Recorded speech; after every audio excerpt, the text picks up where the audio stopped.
La producción de Otra Mañana se comunica con los nuevos Motorola Moto G35 5G y el Moto G75 5G.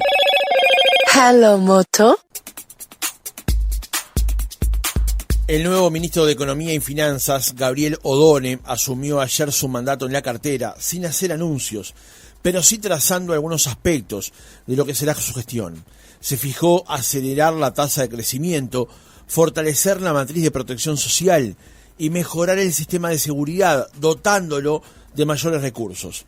Para alcanzar estos logros, dijo, es fundamental mantener la estabilidad macroeconómica. Es imposible mantener los niveles de convivencia y los niveles de cohesión y de protección social si la estabilidad macroeconómica no es un aspecto consolidado. Afortunadamente en Uruguay hemos hecho grandes progresos en los últimos 25 años y lo que nos toca a nosotros es seguir avanzando en mejorar esa estabilidad macroeconómica. Y también entiende como fundamental mejorar los índices de crecimiento del país. Uruguay no puede sostener, como hemos repetido en reiteradas oportunidades, su matriz de protección social, su sistema de convivencia, si crecemos al 1% como hemos crecido en la última década. Es indispensable para poder hacer todo lo que el país necesita, para poder generar los niveles de cohesión y de prosperidad que el país necesita, que nosotros aceleremos la tasa de crecimiento y ese va a ser un objetivo central de la política económica. En un acto en el hall del edificio de la cartera con mucha gente y mucho calor, el economista hizo un primer diagnóstico de la situación económica del país que de alguna manera contradice anteriores expresiones suyas. Recibimos una economía potente, eficiente, pero que tiene enormes oportunidades para mejorar su competitividad. Días antes de cerrar su gestión de 5 años en economía, la exministra Azucena Arbeleche señaló que el nuevo gobierno no necesita un ajuste fiscal y que el déficit que entregó la administración Lacalle Pou fue menor a la recibida en 2019. Que el déficit fiscal en 2024 es menor al déficit fiscal en 2019. Ya lo destaqué en términos del resultado estructural, la mejora es de 0,8 puntos del producto. Lo presento acá en términos efectivos, la mejora es de unos 400 millones de dólares. Si a esto se le suma la deuda flotante que escuchamos que está en la conversación, la conclusión es exactamente la misma. Hay una disminución del resultado fiscal efectivo. La deuda flotante de fines del 24 es prácticamente la misma, 0,1% del producto mayor que la del 2019, con lo cual se mida como se mida el resultado fiscal con el resultado efectivo, incluyendo la deuda flotante, o con el resultado estructural, en 2024 el resultado fiscal es mejor, es decir, el déficit fiscal es menor que lo que había en 2019. Si se dice otra cosa, el análisis está equivocado. Acá están los números. Entonces, ¿cómo está la economía del país en el arranque de un nuevo gobierno? ¿Es necesario o no un ajuste fiscal? ¿Cómo mejorar las tasas de crecimiento que tiene nuestro país? Lo conversamos en nuestra entrevista central con María Dolores Benavente, economista titular de la Academia Nacional de Economía.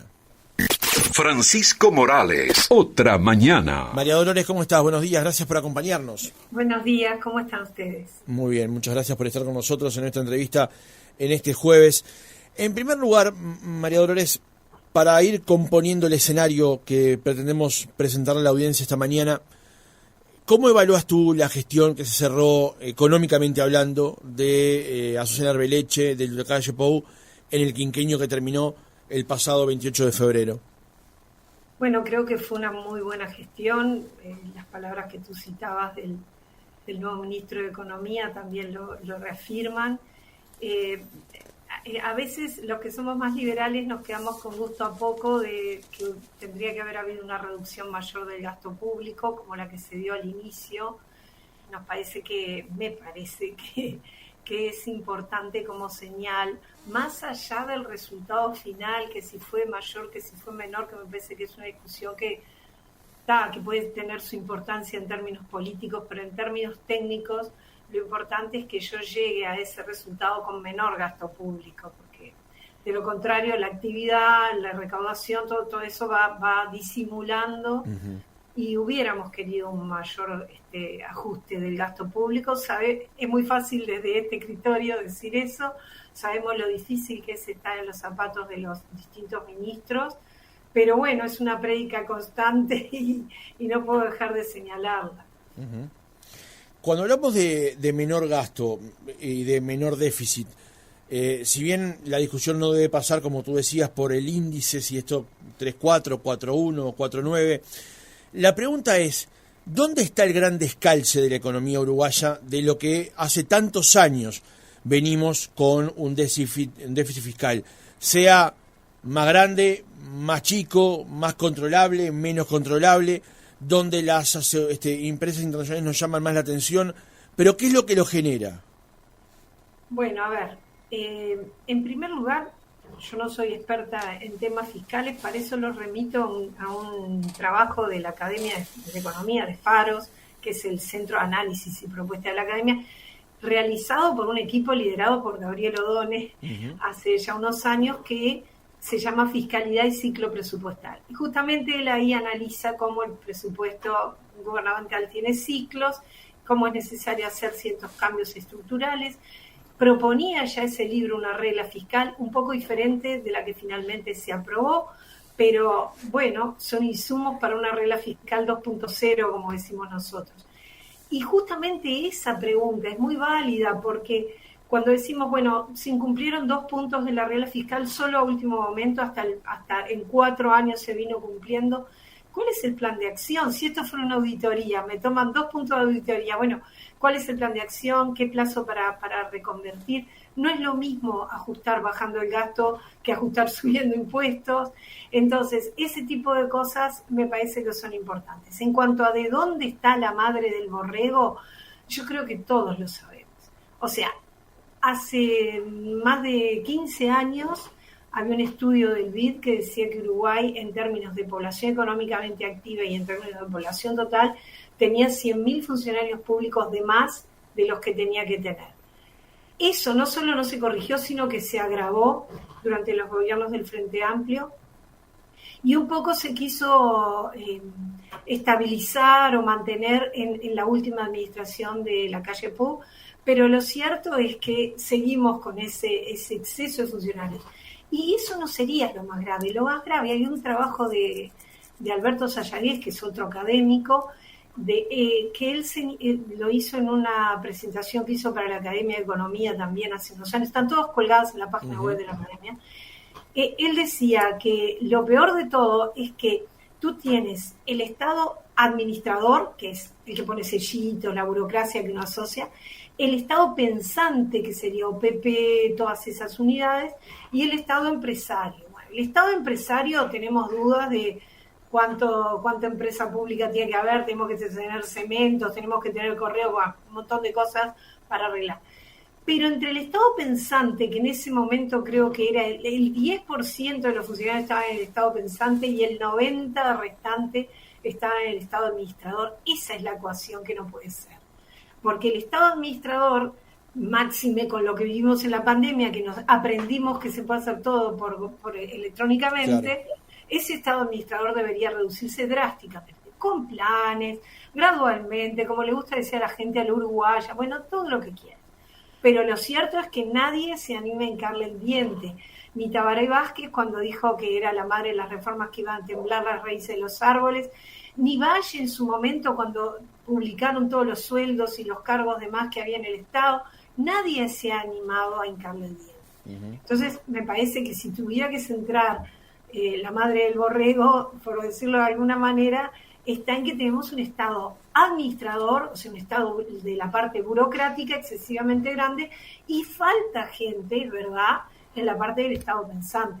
Cuando nos ponemos a pensar una oficina de planeamiento controlando a las empresas públicas, siendo que las empresas públicas tienen una gerentocracia impresionante, se los comen en 2 panes. O sea, va el pobre técnico de OPP, que es uno, y le dicen, no, porque la paramétrica 8x5, y no hay manera de que... Claro. Bueno, el Estado pensante tiene que reforzarse, y el Estado administrador tiene que reducirse drásticamente. Y creo que esa sería una revolución en Uruguay y que llevaría efectivamente, Odone habló de reformas microeconómicas, en cuanto a desregulación hay un trabajo importante de la Cámara de Comercio que lideró el economista Ana Laura Fernández y estuvo Ignacio de Posados y un montón de gente trabajando en eso, de qué regulaciones entorpecen la actividad privada. Bueno, creo que esos son insumos. O sea que me parece que ahí, por ese lado, vendría un verdadero resultado para ponernos orgullosos del resultado fiscal. Hay otro informe también del Centro de Estudios para el Desarrollo que fue en la misma línea con respecto a la cantidad de regulaciones que hoy obstaculizan que la economía se desarrolle más o tenga menores costos internos, entre otras cosas. Exacto, Ceres también tiene un estudio al respecto. O sea, es típico. O sea, está estudiado el tema, ¿no? Los diagnósticos están, bueno, vamos a ejecutarlos, o sea, vamos a hacerle caso a los que saben, que son esa gente que tú mencionaste, y no seguir postergando el problema, porque procrastinar no sirve nunca, claro. Y en estos casos es cada vez peor. Cuando fue el diagnóstico del BID era una cifra, ahora es mucho peor. Entonces, cada tiempo que no ganamos es una competitividad que perdemos y es un costo sobre las espaldas del sector privado, es un costo en términos de rentabilidad empresarial, en términos de empleo, en términos de salario. Se permea a toda la economía. Muy difícil llevar adelante una política monetaria saludable para la economía, como dijo el nuevo ministro, que van a tener y que nos parece fantástico, pero muy difícil si la fiscal no acompaña. María Dolores, quiero hacerte una pregunta, porque lo mencionaste ayer al pasar, cuando Valle hablaba de publicar los sueldos y demás. Recuerdo también que había una discusión con respecto al tema de los autos oficiales. Y hace 3 números atrás en Búsqueda se mencionó que, aun cuando el presidente Lacalle había dicho que había demasiados autos oficiales en la flota del Estado, su gobierno terminó aumentándolos. O sea, había más que cuando él ingresó. ¿No hay forma de cortar ese círculo vicioso del Estado de necesito más comprobar si sigo gastando todo el tiempo? Pero es evidente que primero habría que analizar en dónde aumentaron, porque hay lugares donde se necesita más flota. Sí, pueden ser patrulleros o ambulancias, digamos. Por eso, yo no desconozco cómo bucear adentro de ese dato, pero seguramente hay gente que sabe más que yo que lo puede hacer. Pero más allá de eso, yo creo en la microcirugía, y la ministra Releche aplicó microcirugía al comienzo de la administración y fue muy exitosa. Pese a la pandemia, pese a la sequía, se demostró que se podía ajustar el gasto y no aumentar los impuestos. Yo creo en la microcirugía y basta ir a cualquier oficina pública, cualquiera que nos esté escuchando, va a una oficina pública y con poco de sentido común dice, pero esto está de más, este trámite está de más, ¿por qué me piden de vuelta la cédula y la partida? Si tengo la cédula es que tengo la partida. Y bueno, y un montón de cosas que cada trámite tiene detrás 1, 2, 10 funcionarios públicos que estarían redundantes. Entonces, esa es la microcirugía que hay que hacer, que es revolucionaria, que es controversial, todo lo que quieras, pero si queremos salir del statu quo de crecer al 1% como históricamente crecemos, bueno, no queda otra que aplicar medidas que sean revulsivas, ¿no? Claro. Para cerrar este tema, María Dolores, tristemente entonces en Uruguay solo se ha ajustado el déficit fiscal en relación a cuando crecemos. No ha habido medidas tomadas por el Estado para contener justamente el gasto en función de los ingresos. Solamente cuando hemos crecido se ha aplacado el déficit fiscal por razones de ingresos, digamos. Bueno, en realidad, si tú miras la regla fiscal, justamente quiere reducir esa inercia y tener un Producto Bruto Potencial, crecimiento del Producto Bruto Potencial, de manera que los ciclos no te impacten tanto, de que cuando creces gastás a lo loco porque tenés recursos y cuando esos recursos no están, te restringís. O sea que yo creo que una regla fiscal, capaz que una regla fiscal 2.0, incorporando cosas del estudio del equipo que hizo Gabriel Odone para Faros, sería bien interesante de aplicar. Con más, no tanto rendición de cuentas que la hay, pero sí más planes de acción para corregir y que esos planes de acción estén basados en reducción de gastos y no en aumento de impuestos. Coincido con la ministra que no es necesario y no es pertinente, la ex ministra, no es pertinente aumentar los impuestos. Uruguay ya tiene una carga impositiva muy alta, hay que ser muy guapo en el Uruguay para ser formal, para pagar todos los impuestos. Los empresarios, pequeños empresarios, que son la mayoría que me están oyendo, saben lo difícil que es ser formal en este país.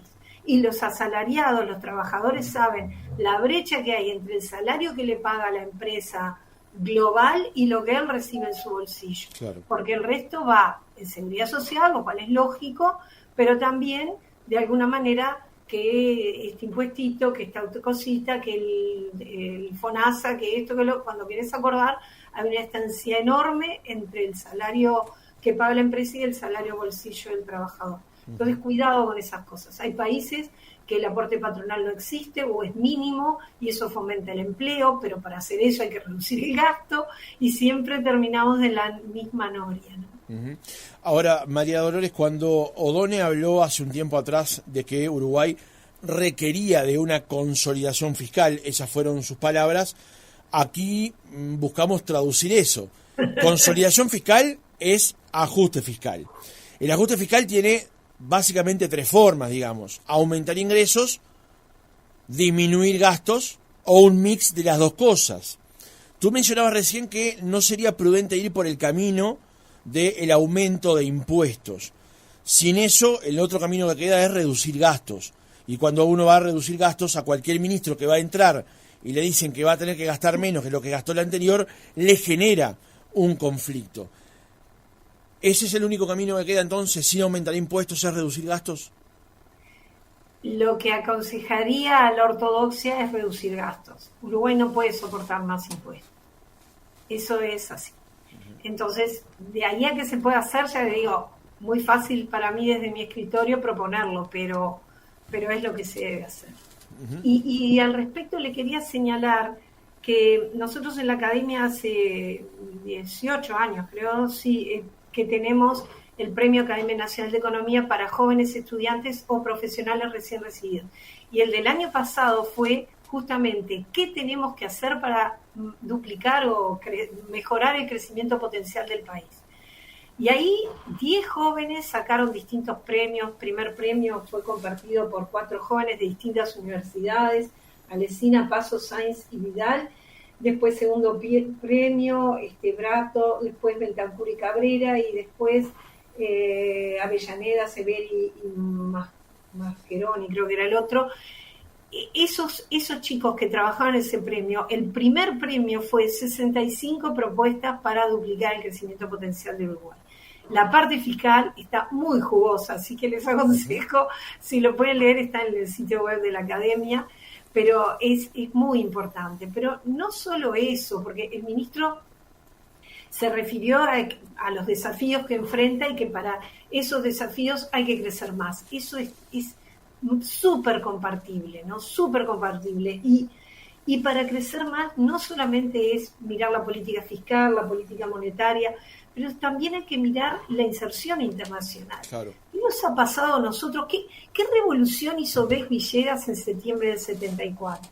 ¿Qué hizo? Que nosotros veníamos de un crecimiento agonizante, todo el mundo creciendo y nosotros estancados, y en septiembre del 74, plena crisis del petróleo, Uruguay despegó y empezó a crecer a contrapelo del mundo, todo el mundo caía y nosotros crecíamos. ¿Qué hizo? Liberó la economía y sobre todo abrió la economía al mundo. Yo creo que el tema de inserción internacional está bien que la Cancillería tenga su opinión, pero es clave que esté en el Ministerio de Economía. Opinión personal, humilde, pero si uno mira otros países, ponele los países que integran el CPTPP, que es el Acuerdo Transpacífico sin Estados Unidos, esos países, todos es el Ministerio de Economía el que lleva adelante las negociaciones. ¿Por qué? Porque es clave, y sobre todo para un país chiquito como nosotros, es clave la inserción internacional. O sea que me parece, él lo mencionó, me parece que es súper importante que la inserción internacional sea manejada con mucha... Es una muy buena señal que haya quedado Juan Labraga, porque es académico también, es un técnico súper importante que ha jugado un papel crucial en la administración anterior, y creo que es una muy buena señal que haya permanecido en el cargo, porque porque en esto a Uruguay, un país chico como Uruguay, le va mucho de su bienestar. Uh-huh. El ministro también habló ayer de fortalecer la matriz de protección social. Ese es un debate que viene en Uruguay hace algunos años. De hecho, cuando se aprobó la reforma de la Seguridad Social, una de las tantas críticas que se hacían desde la izquierda era que no abarcaba toda la protección social y solamente se centraba en jubilaciones y pensiones. Uno cuando escucha eso, de fortalecer la matriz de protección social, ineludiblemente piensan que para eso hay que tener recursos, para fortalecer esa matriz de protección social. Por lo cual es indudable que también tenemos que crecer más para destinar recursos a eso. ¿Es así? Exactamente, tenemos que crecer más, tenemos que reducir el gasto público para liberar recursos para otras actividades. Pienso protección social, también está el tema de cuidados, el tema de la salud. Es un tema que me acuerdo de una conferencia del BID hace muchísimos años, el representante del BID, estábamos en plena discusión de la seguridad social y dijo, esto no es nada, el tema de la salud es un agujero mucho más grande que el de la seguridad social, y tiene razón. Los tratamientos, gracias a Dios, vivimos más, los tratamientos son más sofisticados, pero también son más caros, y estamos llenos de juicios, porque el gobierno dice no tengo dinero para afrontar esto, y la gente hace un juicio y lo gana, y va de a puchitos, pero la realidad es que vamos a hacer un sistema de salud mucho más caro, mucho más efectivo en cuanto a preservar la salud humana y postergar la vejez y la muerte, pero mucho más caro. Entonces, pienso que está correcto cuando hablan de una protección social más abarcativa, no solamente... Yo creo que el tema de las jubilaciones es un tema en que los indicadores internacionales de Uruguay, el índice Mercer, que ahora merced a un trabajo muy, muy arduo que hubo de varios técnicos, ahora el índice está en Uruguay y nos ubica muy bien en cuanto a cobertura, en cuanto a suficiencia. Entonces, no sigamos dándole vueltas al tema, funciona bien, es un sistema mixto, es un sistema que es copiado en el mundo. Yo cuando trabajaba en Unión Capital, que ahora es AFAP Itaú, iba por la Federación Internacional a dar charlas a otros países, y el sistema uruguayo, wow, porque tenía todo, porque tenía una protección básica, luego un régimen de reparto, como quien dice, no le llamo solidaridad porque no es solidario, y luego un tema de capitalización individual, que en Uruguay es chiquitito. Si uno mira el grueso de los recursos, siguen yendo al sistema de reparto. Entonces, vamos a desideologizar los temas que son técnicos. Es un sistema que sirve, que los indicadores internacionales dicen que es bueno, pero sí veamos otros sistemas complejos como el de salud, como el de cuidados, como otras cosas que hay que contemplar. Uh-huh. Y también medir, porque tenemos un Ministerio de Desarrollo Social que tiene un presupuesto, que tiene funcionarios, ¿y qué indicadores de desempeño tiene? ¿Qué indicadores de éxito tiene? Yo creo que esas son las cosas que Uruguay se debe. Cualquier cosa que uno, hasta tener las luces del auto prendidas, las luces cortas, nunca nadie midió si eso repercutió o no en reducir accidentes. El dichoso botiquín, que todos tenemos uno o dos botiquines en el auto. Que fue un gran negocio para algunos, digamos, ¿no? Exacto. Entonces hay que medir las cosas y rendir cuentas, como hace cualquiera en una empresa privada. Porque los accionistas del Estado somos todos nosotros, y nos tienen que rendir cuentas. No la rendición de cuentas, que es otra cosa. Claro. La rendición de cuentas que se hace en el Parlamento no es rendir cuentas de es indicadores. Bueno, el Ministerio de Desarrollo Social gastó tanto y logró esto. El Ministerio de Educación y Cultura gastó tanto y logró esto. Con indicadores en lo posible objetivos, hechos por universidades, hechos auditados, en fin. Creo que hay mucho por avanzar ahí. Me pareció muy bueno que hubiera puesto el énfasis en la estabilidad macroeconómica, en la competitividad y en las reformas micro. Hay mucha reforma micro para encarar. Antes de ir a la reforma micro, porque lo mencionaste recién, María Dolores, sobre el tema de la estabilidad macroeconómica. En anteriores gobiernos, en particular el de José Mujica, hubo tensiones entre el Ministerio de Economía formal y personas que estaban en la OPP que tironeaban del presupuesto. Incluso se logró defondar, como se supo, empresas públicas, como es el caso de ANCAP. ¿Crees que hoy por hoy en Uruguay la discusión de la estabilidad macroeconómica ya está, ya la superamos?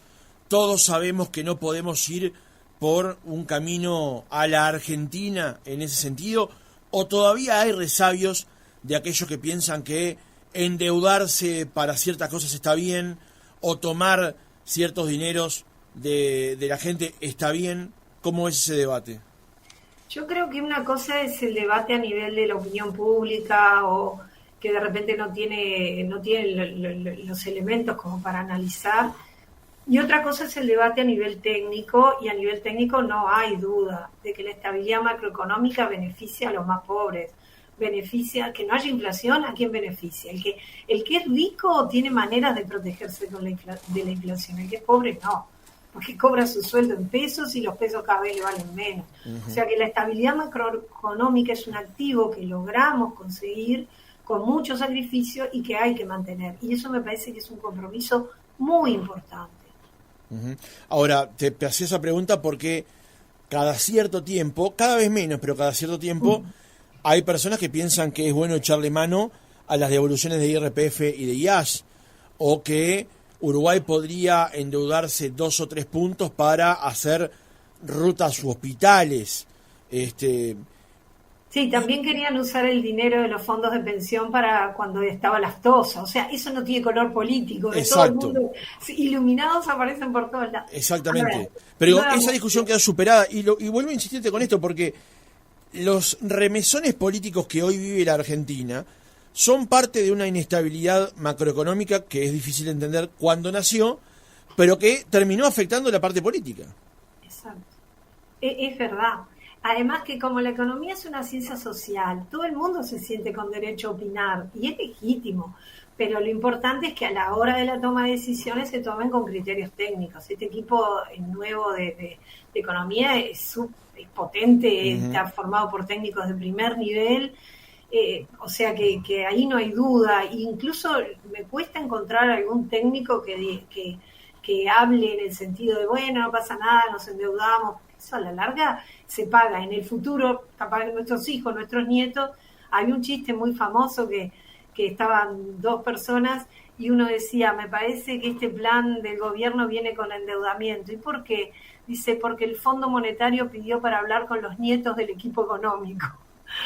O sea que tarde o temprano alguien la va a pagar.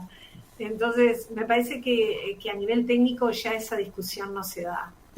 ¿Se paga con inflación o se paga con más impuestos o se paga con más impuestos para nuestros hijos y nuestros nietos? Es como la seguridad social.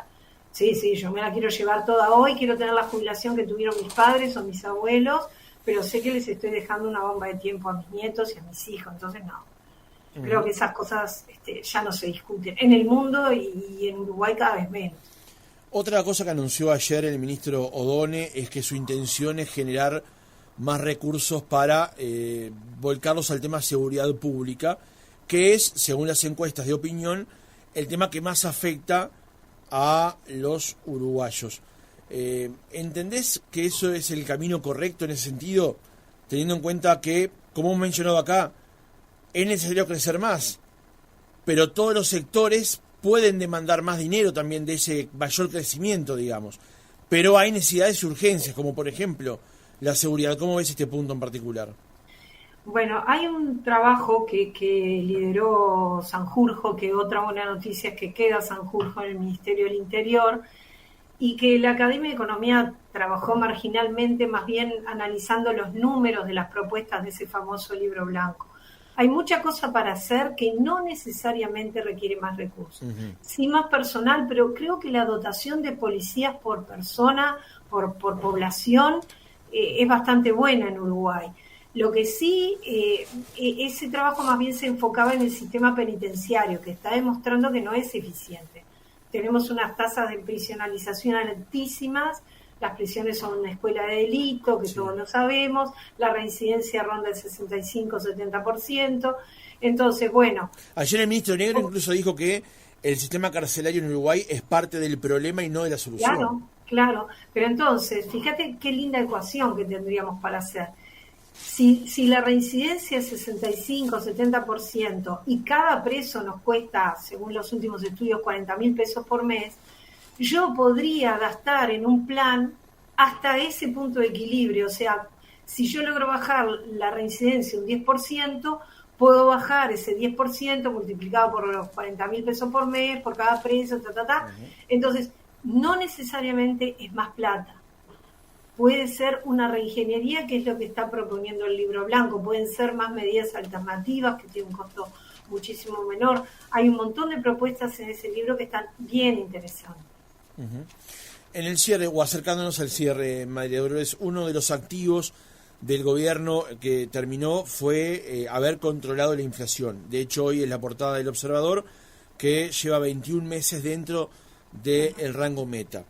También se señala que esa posición del gobierno se vio beneficiada por lo que entienden es un atraso cambiario, y otros por la cantidad de dinero que en 2023 y parte de 2024 salió del sistema y fue hacia la Argentina, teniendo en cuenta la variabilidad cambiaria que había con ese país. Pero los hechos muestran que efectivamente la inflación está dentro de lo que propuso el gobierno, entre 3 y 6%. La pregunta es, ¿ese es un margen, un guarismo para mantener? Y la pregunta es, ¿cómo mantenerlo? Bueno, lo que decíamos al principio, es muy difícil que la política monetaria sea exitosa y sostenible si la política fiscal no acompaña. Y en segundo lugar, tampoco podemos olvidar que no hubo carry trade en la administración pasada. No puedo echarle la culpa a la política monetaria del dólar rezagado. Más bien lo que hubo fue inversión extranjera directa, bueno, y otras explicaciones. El Centro de Estudios para el Desarrollo tiene un estudio bastante completo sobre eso. Pero lo que sí es cierto, que si yo quiero bajar la inflación con una política monetaria que vaya monitoreando cómo vienen los precios, y a la vez no quiero generar atraso cambiario, nuevamente tengo que reducir el gasto público, porque el gasto público es básicamente no transables, y el gasto en no transables reduce el tipo de cambio real. O sea que circularmente volvemos a la madre de todos nuestros problemas, que es un Estado, como dice Conrado Hughes, que es maternalista, no paternalista. Se mete en todo como nos metemos las madres. Entonces, bueno, es hora de hincarle el diente a eso. Ahora sí, en el cierre, teniendo en cuenta que Gabriel Odone es uno de los economistas más respetados del país, socio durante muchos años de C.P.A. Ferrer, militante del Partido Socialista, aunque no activo, digamos, ¿qué expectativas tenés con el nuevo equipo económico, teniendo en cuenta estas personas que llegan, las que se quedan, como el caso de Camil también? ¿Qué expectativas tenés para el desarrollo de la política económica de aquí en adelante? Yo tengo muy buenas expectativas. Hoy no te contesté la otra pregunta que me hiciste de los dos equipos económicos, pero creo que en este caso el segundo equipo económico en el gobierno de Mujica venía de la línea que hoy está en el gobierno y está en las autoridades, o sea, el MPP, digamos, pero me parece que no, que ahora es una cosa más monolítica. En economía uno ve un equipo súper técnico, muy formado. Herman Camil, que tú lo decís, también quedó. O sea, me parece que hay políticas que se están transformando en políticas de Estado. La política fiscal, la política monetaria, la política comercial, la política de deuda. Y eso es muy importante para el país. Eso nos distingue de otros países que viene un gobierno y borra con el codo todo lo que hizo el anterior. O sea que me parece que hay que... había un economista que fue jefe mío, Carlo Graziani, que decía que hay que apoyarse en las 3 C. Coherencia crea credibilidad. Es un equipo coherente, es un equipo creíble, por lo tanto vamos a crear credibilidad. Eso es lo que yo quiero y creo. Ahora en el cierre, más que una pregunta, es una reflexión que voy a hacer y quiero saber qué es lo que pensás con respecto a eso, porque en un momento lo manejaste con respecto al tema de la salud. Hay empresas de salud que están en una situación financiera muy compleja, que debieron ser asistidas por el Estado. El Fondo Nacional volcó a las mutualistas una gran cantidad de dinero en el año 2024, que viene además en ascenso. Y quiero vincularlo de esta manera. Días pasados volvimos a enterarnos de que la empresa COPSA tiene problemas para pagar los salarios. Siendo que además ya había sido asistida, se le había generado un préstamo puente. Mi pregunta es, mi reflexión es, ¿por qué el uruguayo no sé si procrastina es la palabra, o le gusta estirar la arruga todo el tiempo sin solucionar los problemas de fondo, porque todos sabemos que COPSA tiene problemas. No sé dónde están, pero los problemas son o los salarios, o los problemas son las frecuencias, o la renovación de la flota, o lo que sea, pero el problema está. Y lo que hacemos es ir estirando la arruga en la alfombra, como para que, bueno, salir de las circunstancias y que el problema se arregle en otro momento, que no sea digamos. Lo mismo en la salud. Todos sabemos que las empresas de salud tienen situaciones financieras y económicas muy complejas, pero preferimos dar un préstamo puente o una asistencia determinada para no resolver el problema íntegramente, digamos. ¿Por qué nos pasa esto? Sí, es en todos los órdenes de la vida. Son como agonías lentas, se prolongan las agonías. Y esto ha sido siempre así en el Uruguay. Es una interesante reflexión para la que no tengo una respuesta. No tengo idea por qué pasa, pero pasa. En otro país una empresa tiene problemas, quiebra, la viene, la compra otro y Santas Pascuas. Y es como arrancarte la bendita de golpe. Claro. Acá vamos ahí, la herida sigue y no la arranca. No lo sé por qué. Pero también pasa con que todo el mundo está contento y hasta orgulloso de que se extendió el seguro de paro. ¿Por qué? Esas empresas que les votan la extensión del seguro de paro. ¿Por qué? ¿Por qué si yo trabajo en una panadería y me echan, tengo 6 meses de seguro de paro, pero por trabajar en otra empresa resulta que tengo un año y medio, y empresas tienen, no sé, 5 años hace que están pagando, no, capaz que es un disparate, pero mucho tiempo pagando el seguro de paro? ¿Por qué? Bueno, en el caso de los trabajadores científicos en Salto, no te digo que no fueron 5 años, pero pegan el palo, ¿eh? Y bueno, esas son las cosas que uno no entiende de Uruguay. Siempre la agonía lenta. Bueno, está. Porque además, mientras está cobrando el seguro de paro, no puede tener un trabajo formal. Claro. Es otra y otras cositas, ¿no? Que todas las sabemos y miramos para otro lado. Que además es como dice en muchos casos en ese sentido Javier Milei, que más allá de su parafernalia y su forma de ser, digamos, todo eso alguien lo paga en algún momento, ¿no? No es que el dinero no nace de los árboles. Se da cuenta que lo pagamos todos nosotros. Esa ineficiencia la pagamos todos. Y no hay una percepción. Incluso no hay una percepción. La otra vuelta, cuando había saltado que hace como 10 años que el banco hipotecario tenía podólogos y psicólogos, y yo comenté, estaba en el gimnasio y comenté, y una me dice, bueno, pero en mi oficina tenemos gente que nos hace masaje. Digo, pero en tu oficina, ¿quién lo paga? El dueño. Digo, bueno, ¿y acá quién lo paga? Todos nosotros. ¿Alguien nos preguntó? Entonces, la gente tiene una confusión, no se da cuenta de que todos esos gastos los termina pagando la sociedad. ¿Qué pasa? Está estudiado eso. Cuando el beneficio está concentrado y el perjuicio atomizado, tú no te das cuenta, porque es un poquitito.